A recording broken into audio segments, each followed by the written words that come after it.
Star-studded week one of college football is in the books, but we got some more great games coming up this week. And who are the top 5 quarterbacks available in the 2025 NFL draft as of right now? Brian Lamb is going to join me. We're going to talk about it all coming up next on the Draft Countdown podcast.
Hello, everyone, and welcome to tonight's episode of the Draft Countdown podcast. I'm your host, Brian Bosarge, joined this week by my co-host, Brian Lamb from the Infinity Sports Network and NFL Draft Lounge. Brian, man, we are 232 days, 23 hours, 58 minutes, and 11 seconds away from the 2025 NFL Draft. It's getting closer and closer. Still not ready for it. Nobody is. Nobody is. That is a fact. As always, if you're new to the channel, watching on YouTube, hit that subscribe button, hit the notification bell so you get notified each and every week when we go live with this episode and the countdown to Sunday and anything else that we may just pop up and go live with. If you got any questions, drop them in the live chat on YouTube or on X at Draft Countdown. Send us the question there, or if you're a member of our Discord, go there to the podcast section, drop your question there. If you're not a member of Discord and you would like to be, go to draftcountdown.com. Top right corner of the search bar is the link to join the Discord channel. Brian, thank you for coming on tonight. I thought you hit the big time the other day. I was listening to the old local sports radio channel and heard them go to the Infinity Sports Network, and man, I was like, my man has hit it big. That's a sore subject. The company that used to be CBS Sports Radio got a cease and desist to no longer use that name. So they chose the Infinity Sports Network. So they got a cease and desist and then did not check to see if anybody was using their new name, which I have since 2017. You should get you one of them lawyers and send them a cease and desist on that. Well, if I could afford one, I would. Yeah. Those sons of bitches.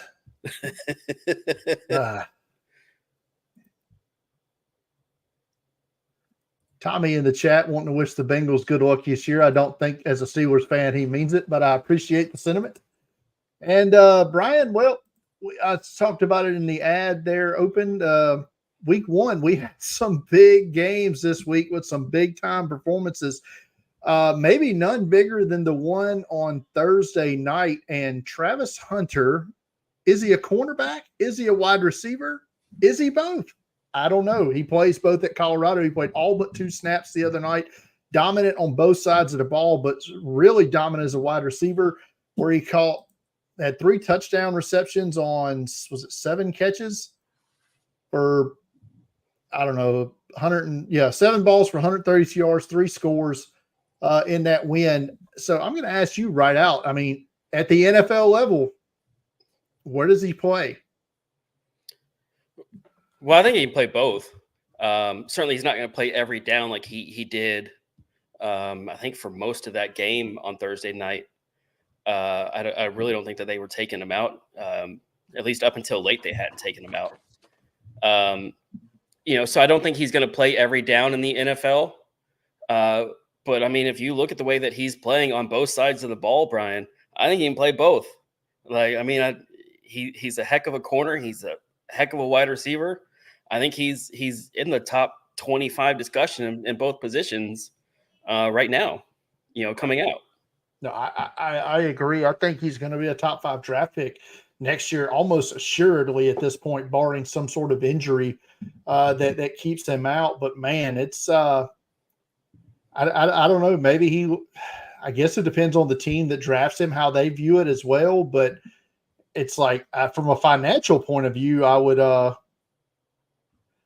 would say that we're going to need him to he would want to play wide receiver, right? Yeah, right. I mean, and especially at this point, if you look at what Colorado's doing, didn't perform to what we thought maybe they would last year, have gotten much better. It looks like this year, although they did struggle at times against North Dakota State, but were able to hold on. They may need Travis Hunter to play more defense than wide receiver at this point. If you watch maybe Shiloh Sanders, who struggled pretty mightily, but at the same time, I mean, I don't know if there's a better player in the country right now than Travis Hunter. No, I completely agree. He is 100% probably the number one player. Is he the number one prospect? I don't know, but for sure. Some other guys that just had monstrous games prospect-wise. Boise State running back Ashton Genty, 6 touchdowns, 200-plus yards rushing, dominant performance against Georgia Southern, albeit, but still, 6 touchdowns in a game is ridiculous. Is he running back 1 for you right now, or is not quite there yet? Yeah, he's not quite there yet. He's RB3 on ours. Ollie Gordon's first and Travion Henderson second, and then he's third. But if he can perform at that level for the rest of the season, it's almost assured that he's got to move up that board. Yeah, I think what I've got him behind Quinshon Judkins right now. I have him at 1. But I think Genty's ability in the pass game as well is what's going to end up maybe elevating him to the top. The other top performance for me this week was Arizona wide receiver Tutoria McMillan. I don't think I pronounced his first name right, but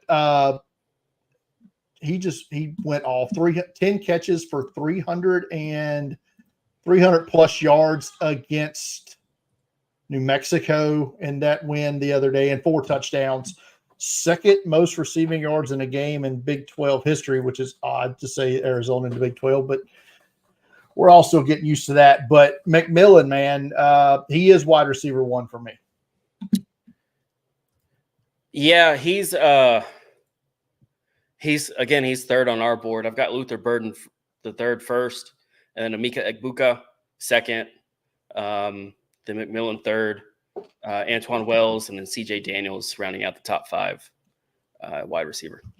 Yeah, but I'm a big fan of McMillan. If he can catch and run that way and continue to elevate, he's going to be just fine, I do believe, at that position. Any guys that stood out for you that you want to talk about from week 1? Kevin Winston Jr., the safety out of Penn State, in that 34-12 victory over West Virginia, finished with 12 total tackles, 7 of those solos, no pass breakups, no tackles for loss, no sacks, but certainly got involved there.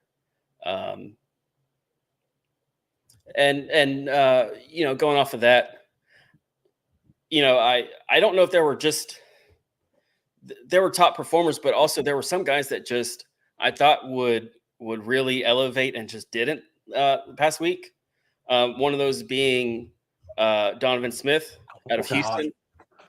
Let's put aside losing to UNLV, but somebody that by 20, but came in as kind of top 3, top 5 on a lot of boards in that position and certainly didn't play it like that to open the week. So you have to wonder if he can bounce back, or what is his draft stock going to look like here in a couple weeks. He better get it together. He's got to play a lot better. To that, another quarterback who kind of pissed the bed a little bit this week was Connor Wegman from Texas A&M. Yeah, we're going to talk more about quarterbacks here in a minute, but one other field player that we didn't talk about, maybe I think is the unquestionable top safety prospect in this draft, Malachi Starks from Georgia. I thought had a big game against Clemson. Yeah, and I mean let's talk about a minute for Clemson for a minute. Just a program that you thought at some point would be able to turn it back around and compete, and you kind of have to wonder if it's nearing the end for old Dabo. I mean, listen, obviously I don't want to see them get any better. And I personally just don't like Dabo Swinney at all. Yeah. But you got to adapt.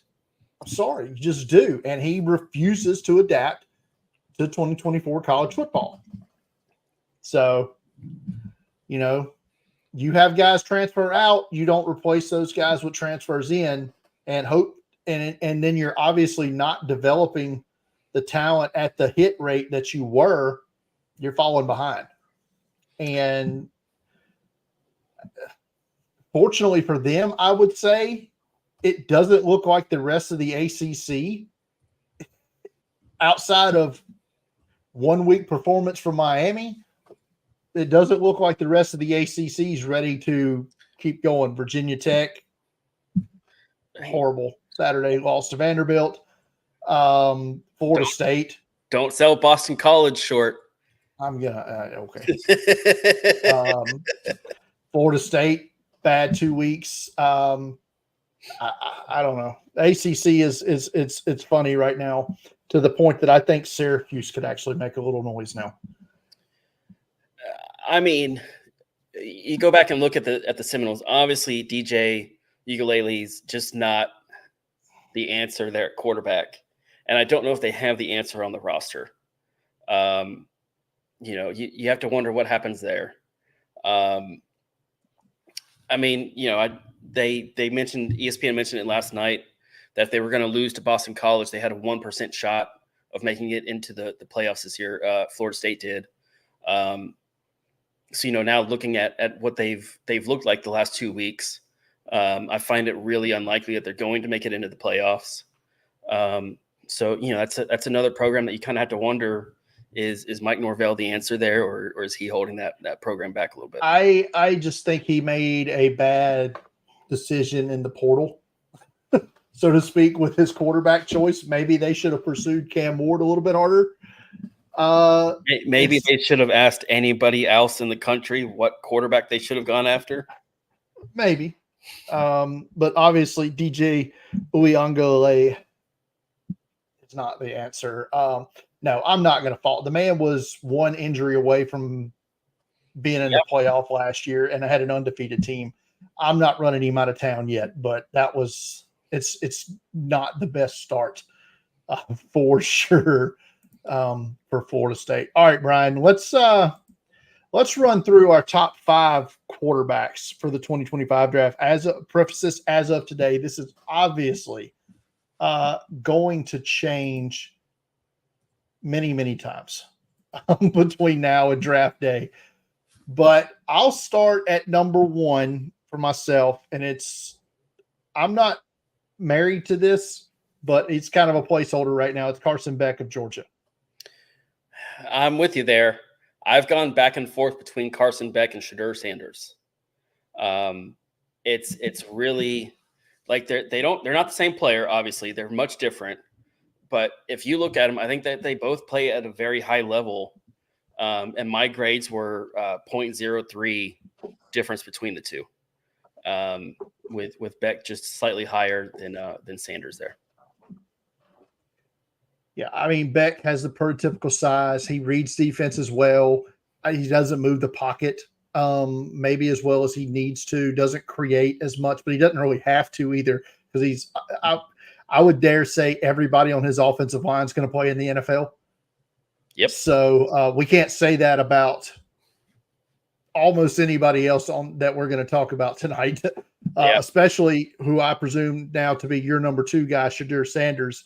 I have Sanders 5, and that is up significantly from last week because I saw some things on the tape against North Dakota State that I didn't see last year from Sanders. He's manipulating in the pocket better than I think he did a year ago, and he's standing in there and firing. He's making plays off script that a lot of these other quarterbacks can't make outside of, I'm going to say at least one more that's going to be on my board here. But Sanders, I don't want to get left behind, but I have gotten bullish on some quarterback prospects that others are higher on in the past. I mentioned in my write-up this week, Josh Allen, who I was wrong about, Daniel Jones, who I was right about, and Trey Lance, who I was right about, and who's the other that I mentioned? It was last year's class, TBD on JJ McCarthy. Yep. So I'm gonna not try to be bullish on Shadur Sanders as I was on the others, but what I saw Thursday night, I feel better about him than I did all of last season. Yeah. Yeah, I mean, he's just I had written down big arm quarterback with high level of accuracy, navigates the pocket well, won't outrun, but can pick up yards. And I certainly think he showed that against North Dakota State and more. So you really kind of wonder what that progression is going to look like, in 10 to 11 weeks. Number 2 for me is I'm going to go out on a limb and say right now I'm higher on him than most. I believe that Alabama quarterback Jalen Milroe has a chance to be the first quarterback taken in this draft if his progression keeps going up. I know it was against Western Kentucky and they couldn't stop a cold, but his speed in the open field and his ability to hit that second gear is better than I think any quarterback prospect we've seen in a while. And he's got a huge arm. His intermediate passing game, I think, could need a little work. But I think the sky's the limit for what Milroe can be right now. Yeah, I mean, he finished that game 7 for 9, 200 yards, 3 touchdowns. Obviously looked the part. Right now, he's 4th on our board. But again, and I mentioned this on an interview that I did with a station in Alabama, in Tuscaloosa. I think that he can climb much higher than 4th, especially if that offense can continue to dominate and be what they have been under Nick Saban now with the new head coach. If they don't miss a beat, Brian, like it's hard to not sit there here and say, yeah, he's going to be QB2, QB3, QB1, right? I mean, the quarterback that was 8th overall pick this past year was developed under Kalen DeBoer and then at Washington. So if he can develop Milroe like he developed, Penix, guess we'll see. Right. Number 3 on my board is Quinn Ewers from Texas. Big arm guy, good size. I think another one that's still developing and progressing higher. And I know the crazies want to replace him with Arch Manning, despite the fact he has shown no reason to be replaced by Arch Manning. But Quinn Ewers, I think I do believe this is his final year in Austin, but I think he's a potential first-round guy right now entering the draft. Yeah, I think there's a lot of potential there for him too, like you just mentioned. Right now, he's 7th on our board, but he's kind of flirting with that QB5 spot. I have a couple guys there that have really kind of bounced around between those. It's really between 3 guys, but Yeah, I mean, I love what I've seen from him. I don't think he's going to get replaced this season. I mean, especially if he can keep Texas, winning. Um, then I assume that the only time that we're going to see Arch Manning is in cleanup time, Yeah, and we're gonna that's it. well, big test for him coming up this week. We're going to talk more about that a little bit later in the show. Who's number 3 on your board? Third is Donovan Smith, the quarterback out of Houston, who I just mentioned. I'm not ready to move him down yet. I really want to see what he can do here over the next month or so before I reevaluate that. But as it stands right now, he's QB3. Yeah, I had him 5th prior to last week and just dropped him out of the top 10 after that. That was one of the most awful. I wish I hadn't watched it, to be honest. I really did. Fred Purdue thinks Quinn Ewers is Baker Mayfield likes him a lot. Bigger. He's listed bigger anyway. Number 4 for me is Miami Hurricane quarterback Cam Ward, transfer from Washington State, Incarnate Word. You talk about a guy who just is wonderful off script. That throw rolling to his left and then throwing back across the back of the end zone is one of the most beautiful throws. Definitely the best throw I've seen in this short season already. But Ward's got people in Miami believing right now. And like I said, the ACC looking kind of weak sauce right now. Maybe 21 years later, Miami can finally win the ACC this year. Well, and you look at the other teams in Florida, and I think it's Miami's to take over at this point. Cam Ward is 6th on our board. Again, he's one of those that's flirting with that 5th position. I really like him. I think he's going to move up the board, especially if he can continue to play at that level. And somebody that might even be able to sneak into the first or second round. Yeah, he was one of the top players I saw on film last year entering this class when I watched some film over the summer. The game against Oregon State last year was a masterclass performance I saw from him. Who's number 4 on your board?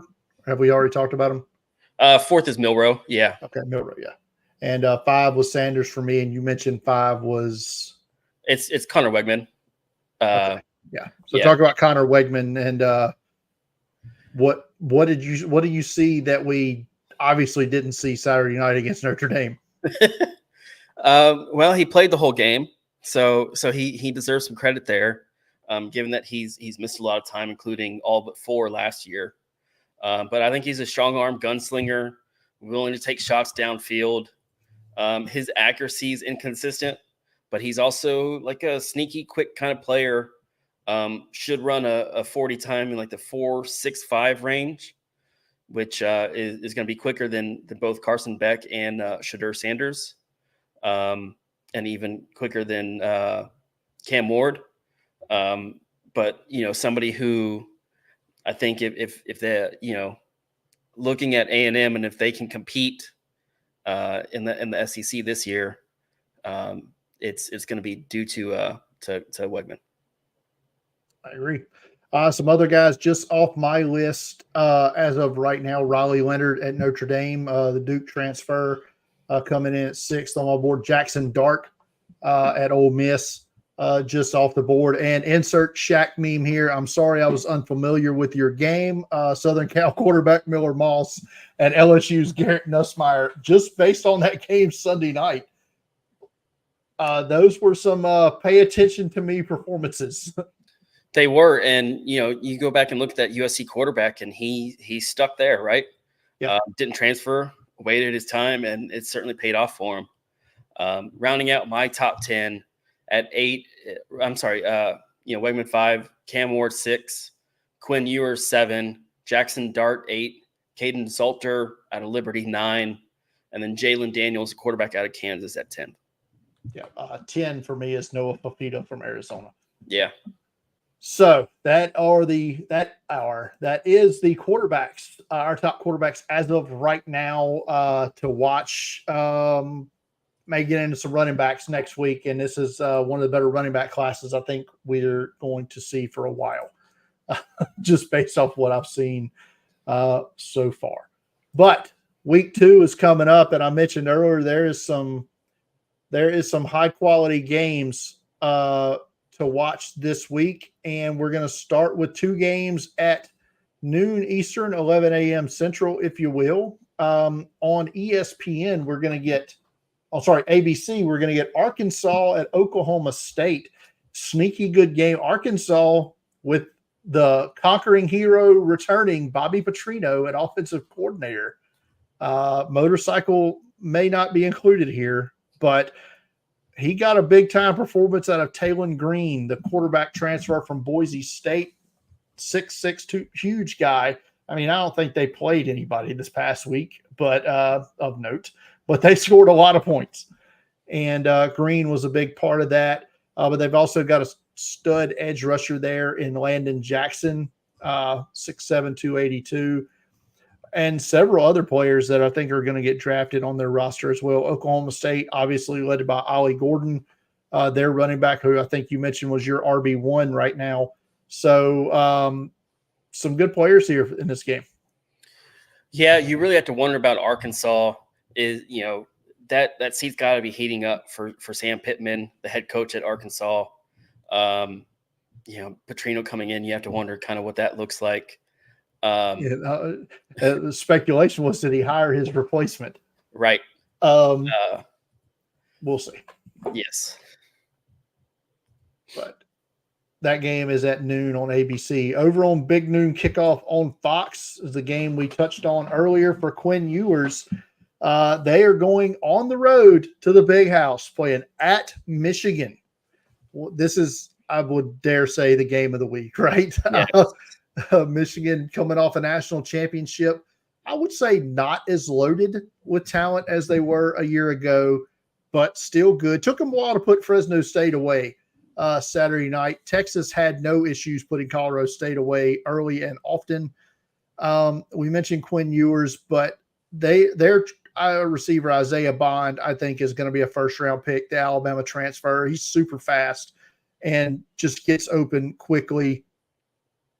And they've got a pair of offensive linemen, or at least one, Kelvin Banks, the offensive tackle, I think is going to be a potential high first-round pick. For Michigan, like I said, I don't think you have the big names that you had a year ago. But we're going to have some guys emerge. But Will Johnson, their corner, who I would love to see in some one-on-ones here with Isaiah Bond this week. He's their top guy and a top 10 pick. Yeah, for Michigan, you also have like defensive lineman Mason Graham there. Yes. Kenneth Grant, and like you mentioned, Kelvin Banks at tackle, DJ Campbell in the interior offensive line.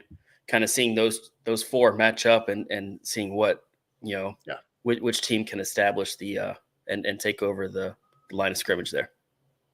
Yeah.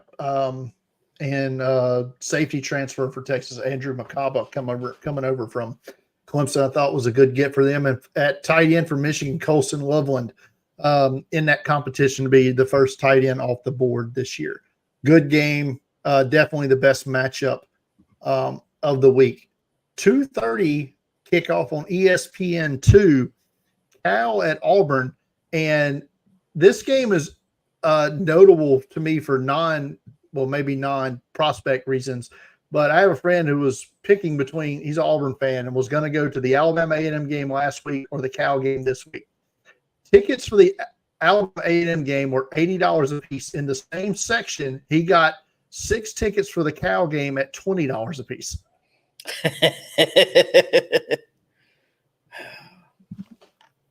I'm guessing Cal doesn't travel. Right. Yeah. It's a big part of that. It's also a 2:30 kickoff as opposed to a night kickoff in Alabama early September. Heat could be a factor on those ticket prices as well. Yeah, if you're looking for a prospect there to watch for the 2025 draft, it's probably Jaden Ott, the running back out of Cal, just to kind of see what he does. He's, I think, easily the top prospect for Cal in this game. For Auburn, they've got a few solid guys, but nothing I would say to write home about. I have been a fan of their tight end, Rivaldo Fairweather, as a third day type of pick. Most of the guys to look for Auburn aren't draft eligible yet. They had a stud freshman wide receiver class that we're going to be talking about 3 years from now. Yeah, we're probably a little higher on Auburn running back Jarquez Hunter than the consensus. So that's a player to watch there as well. Yeah, and so that's it on that one. 6:30 on ABC. We're going to see NC State at Tennessee. Against Tennessee. I presume this game's being played in Charlotte. Now that I see it's a neutral site kickoff. But yeah, so Tennessee, their quarterback, whose name I haven't bothered to learn yet because he's not draft eligible, is probably going to be in the first round conversation next year, but he's not there yet. But a man who is in the argument for being the top overall pick in this class is their edge rusher, James Pierce Jr., who is just a stud off the edge.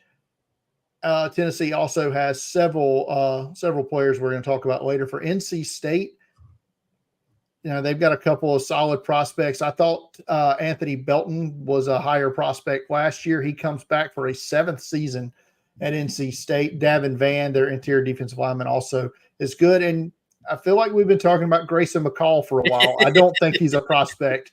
I don't think he's a draftable prospect at quarterback anymore. Maybe I thought he was 3 years ago. He's not anymore. But he is the quarterback for NC State. He's a good college quarterback, though. Yeah, he might be able to work himself into a late round pick. Grayson McCall is really a guy that you've just kind of been waiting for him to hit that corner. Late round UFL pick. Yes, and just waiting for him to turn that corner, and just did not at Coastal Carolina. So you have to wonder if new scenery here might be a little different, and what can NC State do here. Tennessee also has the rare 9th-year player on their roster. And Keenan Peely, a transfer from Southern Cal who served a 2-year Mormon mission and was injured like 7 times. How high are you on James Pierce? We are high on him. I've got him overall. He is 4th. Okay. Is he the top edge? Yeah. Okay. All right. Final game we're going to talk about, Mississippi State at Arizona State. This is a 9:30 kickoff on ESPN. Mississippi State new coach Jeff Lebby, so they're going to be Air Raid City again. After that 1-year non-Air Raid experiment they had last year. And they don't have a whole lot happening. Blake Shapen is the new quarterback there, transferred in from Baylor. I haven't seen much from him yet, but I remember liking him as a young player at Arkansas State. Their tight end, Seydou Traore, but he has not done a whole lot at Mississippi State. For the Sun Devils, Alton McCaskill, if he's playing, I guess. I didn't look at the box score from last week. He transferred in from Colorado after transferring from Houston. He's a good running back. But I wouldn't say any other high round prospects here for the Sun Devils. Yeah, it was a sad week for me last week as Mississippi State barely beat Eastern Kentucky, where I'm a student, 56-7.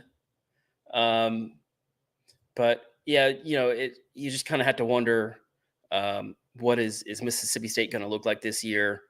Now, 2 different types of offenses in 2 years, really 3 different types of offenses in 3 years. Are they able to find some stability there and put together some solid performances down the stretch?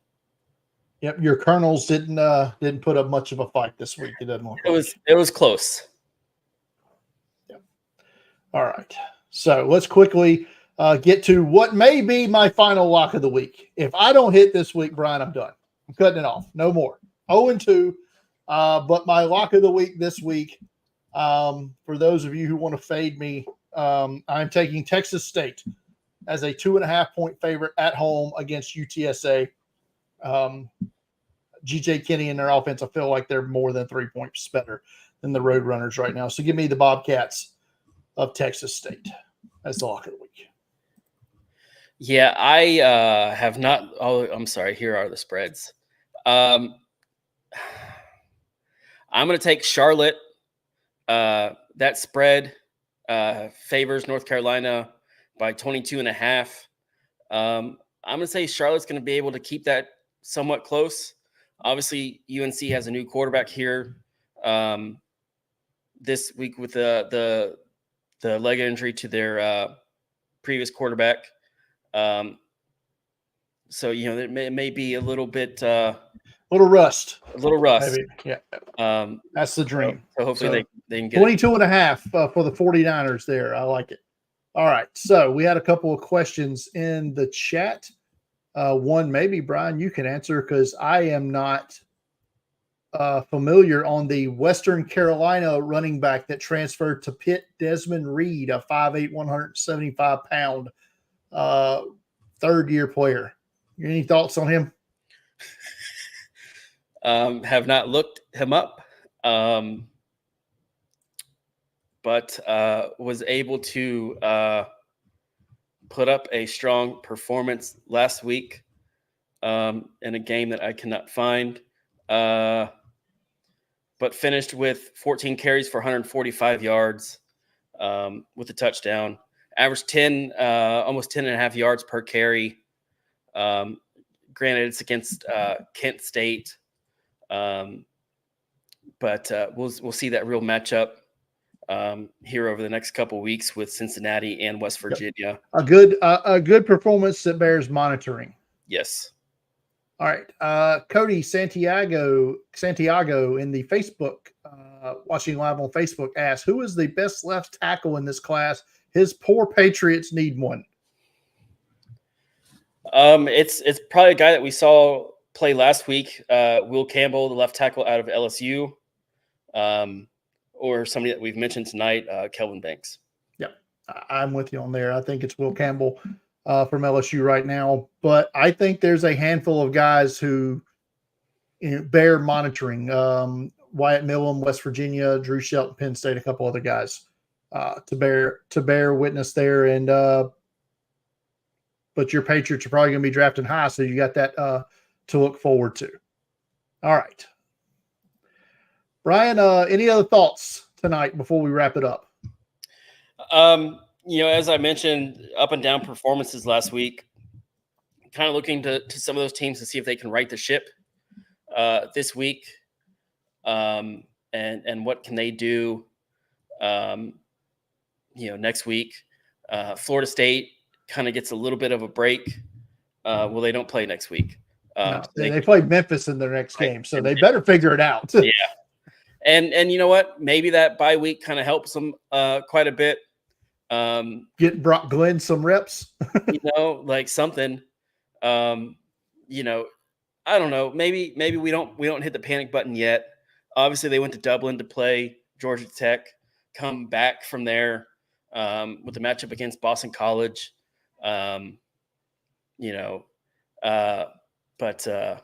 See what they can do.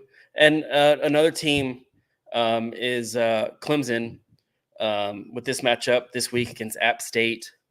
And then, of course, they get the bye in the third week, followed by a matchup against NC State.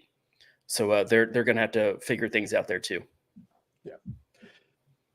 A lot of teams got a lot of things to figure out here pretty quick. All right. So that's going to do it for tonight's edition of the Draft Countdown podcast. As always, if you're new to this YouTube channel, hit the subscribe button, hit the notification bell so you get notified each and every week when we go live. If you're listening to this on an audio platform, be it Spotify or Apple Podcasts, leave us a 5-star review, share that out. Follow me on X at Deep Fried Draft. Follow Brian at Brian Lamb _ISN. Follow Draft Countdown at Draft Countdown and go to draftcountdown.com for all of your daily draft needs. For Brian, I'm Brian. Good night, everybody.